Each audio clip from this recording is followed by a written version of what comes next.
Are you pre-diabetic and love red meat, but have you heard that red meat causes type 2 diabetes? We will separate the facts right here in this video. Some studies and headlines suggest a possible link between consuming red meat and an increased risk of developing type 2 diabetes. However, it's essential to approach this information with a critical mindset.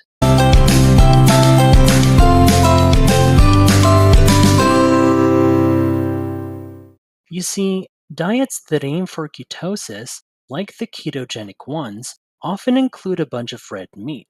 Now, they don't have to, but it just so happens that they often do. Now, different kinds of diets can help someone get into ketosis, like vegan, vegetarian, or Mediterranean diets. They can all do the trick, but keto diets usually have some meat in the mix. Here's the twist. If someone thinks that meat causes diabetes, they might steer clear of trying a keto diet or suggesting it to others. That's why it's crucial to clear up any confusion about red meat and diabetes. Okay, so about this study. It's like a super long watch over 30 years. The researchers kept an eye on lots of people, tens of thousands actually. They did this through something called the Nurses' Health Study, the Nurses' Health Study 2, and the health professional follow-up studies. But here's the thing from the get-go. It was all about watching, not doing anything to change what people did. It's called an observational study, meaning the researchers didn't step in to make changes. They just collected info from people going about their lives. This kind of study is seen as a bit weaker when it comes to evidence, especially when we compare it to studies where things are more controlled, like randomized trials or other studies where changes are made on purpose. But, and here's the cool part, this way of doing things allowed the researchers to keep an eye on what happened over 30 whole years. Doing this in a study where things are more controlled would be super hard, almost trying to catch 100 butterflies in your hands. So, even though it has some limits, this way of doing things helped the researchers learn a lot about a bunch of people over a long time. Cool, right? They checked how much red meat people ate and found that those who ate more had a slightly higher chance of getting type 2 diabetes. Using something called a hazard ratio to measure this risk, they found it was 1.6 for all red meat, 1.5 for processed red meat, and 1.4 for unprocessed red meat. Comparing these numbers to studies on smoking and cancer, the risk of red meat and diabetes seemed much lower. Typically, for a big impact in a study, the risk needs to be above 2, but here it ranged between 1.4 and 1.6.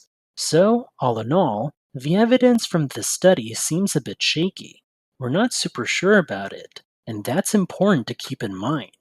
The paper is crucial as it reveals that individuals who consumed more red meat tended to engage in less healthy behaviors overall: higher BMI, more calories, less physical activity, higher smoking rates, and fewer multivitamins.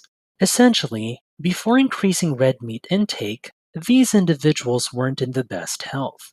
However, the challenge lies in the healthy user bias or unhealthy user bias. This implies that these people weren't very healthy even before incorporating more red meat into their diet.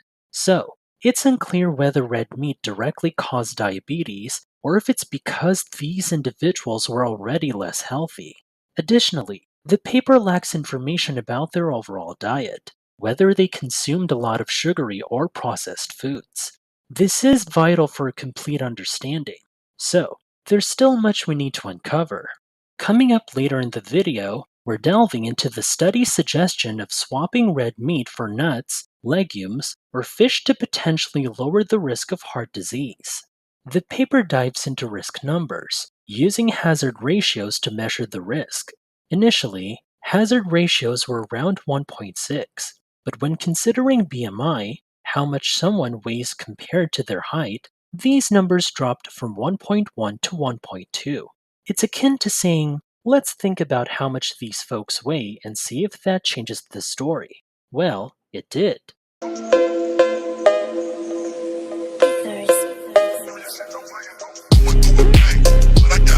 the risk numbers got even smaller. In essence, when accounting for weight, it suggested that red meat might not be as responsible for type 2 diabetes as initially thought. So, considering how much someone weighs makes the connection between red meat and diabetes seem even less likely. The study hints that replacing red meat with nuts, legumes, or fish might reduce heart disease risk. But don't get it wrong. The researchers didn't tell anyone to stop eating meat and start having these other foods. In reality, no one in the study changed their diet. There were no instructions given. The researchers tried to imagine what could happen if people did make that switch. They used statistical methods to estimate, kind of like guessing how many jelly beans are in a jar without counting them. It's a bit tricky and not always super accurate. So, when they talk about swapping red meat for other foods, it's more like a guess using numbers and math.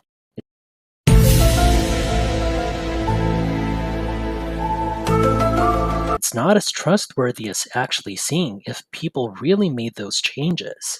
Alright, we just covered a ton of details from this study.